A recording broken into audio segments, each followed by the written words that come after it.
Hey guys, this is Andy Dandy Toys, and for this review today, we are looking at the Marvel Legends, Marvel Studios X-Men 97, Marvel's Bishop. At the front of the package, we have all 6 characters of the Wave 1 on the right-hand side. Again, a retro carded style package and an homage to the old X-Men figures. On the left-hand side, we have a glamour shot of Marvel's Bishop, and he has a new look in the X-Men 97 show. And he comes with a few extra hands as well as his gun. But before we look into that, let's take a look at the back of the packaging. Here's a look at the back of the package. We have a nice glamour shot of Bishop.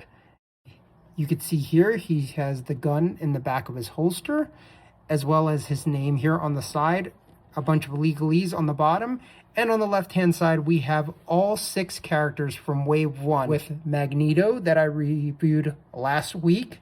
We have Wolverine, Rogue, Storm, which I've already reviewed as well, Bishop, and Gambit. Here is a quick look at Bishop. That's his front and back. But before we take an in-depth look at the figure, why don't we take a look at his accessories?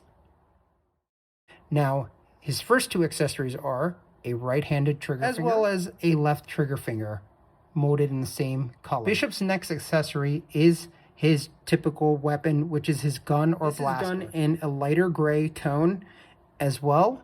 And just to give you a little comparison, the glove is a little bit darker than the gun. Plastic and a good mold. It would have been a little bit better if they added a little bit shading to it, but it's a nice size, and I'm sure it will fit right in his holster.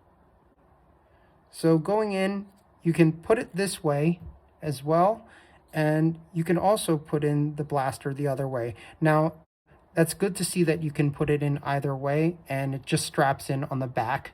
So here is Bishop as he comes in the packaging. His left hand has a gripping hand, as well as the right hand has a fist. He looks really good. Now, traditionally, Bishop, especially in the 97 cartoon or a previous Bishop action figure I owned, he had a little bit of a longer hair, as well as a ponytail. This Bishop for the new 97 cartoon has a cropped haircut with a little bit of a spiky do on top. So let's get to take a look at the paint applications here. If you want, you can take a closer look at his face. I think that they did a great job with his goatee. We also have a tattoo on the side of his face, and here's a closer look at that. And he does come with his traditional scarf. Now, this scarf does move up and down just a little bit, but it seems to be connected at the back. He's wearing a traditional blue outfit. It's about a royal blue color with yellow paint plastic here, as well as paint applications for yellow, as well as the red X-Men logo here with a stripe going down. And he's wearing a little bit of a darker color boots. I'd say they're about navy blue. On the back, we still have the yellow trim here. This is painted yellow on the molded blue plastic, as well as his yellow holder here for his blaster or his gun. And now, putting his blaster in his hand, it is kind of a difficult fit. This does happen to be a little bit more of a rubber plastic, so I do wish that was a little bit harder. It is a good size blaster for him, and it looks pretty well on either side. And now, we're going to get into the articulation. So his head can look up this much, which is not much at all, but it will look down. So this scarf does not get in the way. It is connected at the back, as I did mention. So a little bit of articulation in terms of the head would have helped. And looking at his sides, he does have double jointed pinless elbows, which I'm happy to report work very well, as you can see here on both sides. And taking a look at him, he does move back this much, as well as forward on his ab crunch. So he will move up a little bit. Looking at his legs, he has double jointed pinless knees, which work pretty well. The proportioning is well too. And looking at his front and going down to his ankles, he has a little bit of ankle pivot, can turn inwards and outwards. It can go down this much, as well as up this much.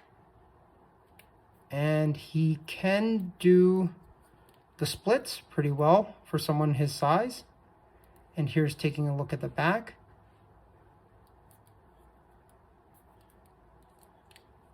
And he also can turn at the waist and actually does a 360 at the waist.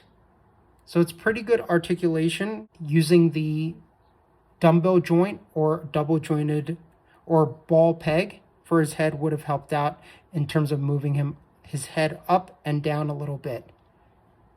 So now we are going to look at a few comparisons with the rest of the figures in this wave that I've already reviewed.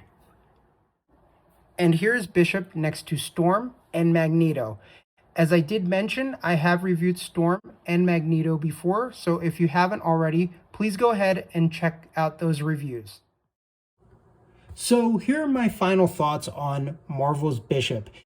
I think that a little bit of paint on his blaster would have gone a long way. Paint applications are all fine. I do think a little bit of articulation, being able to move his head up a little bit further and down would have helped out a lot. And adding a little bit of texture and color to the scarf would have helped out a little bit. It does kind of get in the way articulation-wise, but this is a great release from the wave. I think that the paint apps are all good. The rest of his body is great. So for me, I'm going to go ahead and give Bishop a 7 out of 10. Guys, that's going to wrap it up for today's review on Marvel's Bishop. And please tune in for next week. Thank you again for watching, and I hope you like the content that I'm providing. And please, again, like, follow, subscribe. Please tune in for next week, because next week we're going to be reviewing Gambit.